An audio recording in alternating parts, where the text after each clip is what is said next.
This is the story of Thomas Martin.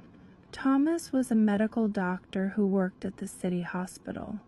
He was always available when the hospital needed him, and he worked as much overtime as possible. This made sense. He and his wife had 4 kids, and his wife was a homemaker, so understandably he needed to make extra money. His wife was previously a nurse at the same hospital he worked at.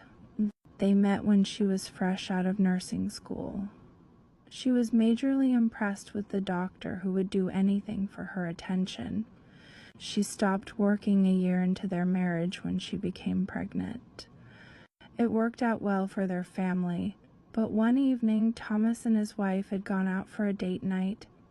They left their kids at home with a sitter and had ventured off to dinner and a movie. As they drove along the busy streets, they noticed a crowd standing around a car screaming for help.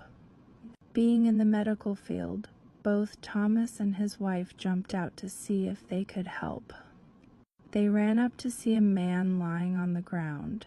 His car had crashed into a telephone pole and caused the wires to snap, electrocuting his car, and thus him, rendering the man unconscious and helpless.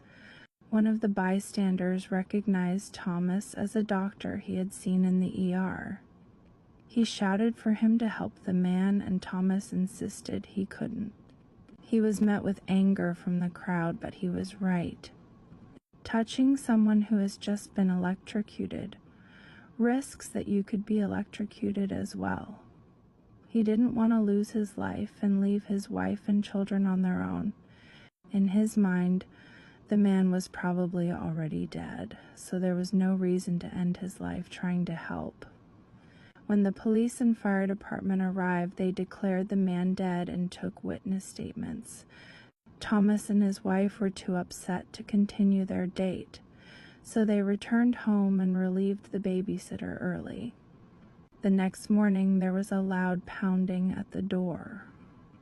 Thomas jumped from his sleep and ran down the stairs to find 4 police officers standing outside of his home. "Is everything okay?" Thomas asked.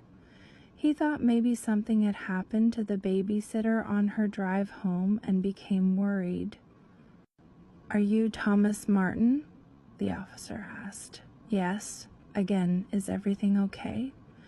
Thomas replied, "Please put your hands behind your back. We're looking for your wife, Melinda, as well.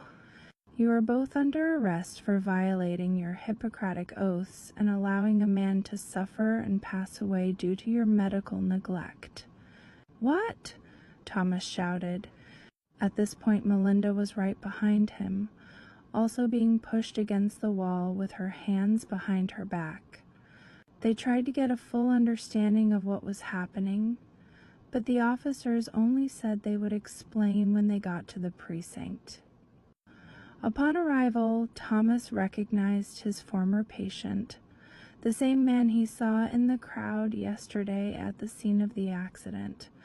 The patient had called the police when he arrived home, feeling like the doctor and his wife were neglectful and dismissing attempting to help save the man's life.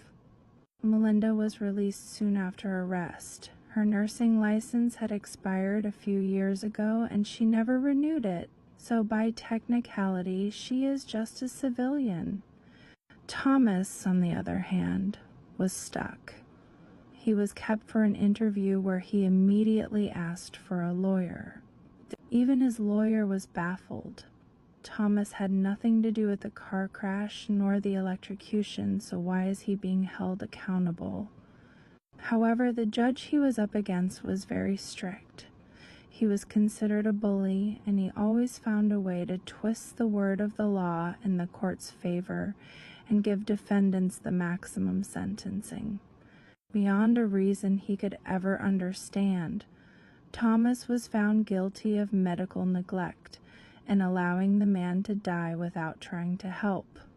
He was sentenced to 18 months in jail and ended up losing his medical license. After everything that happened, his family lost their home and had to move to another state. Thomas has never been able to care for his family like he once did, and he regrets that he stopped his car every single day.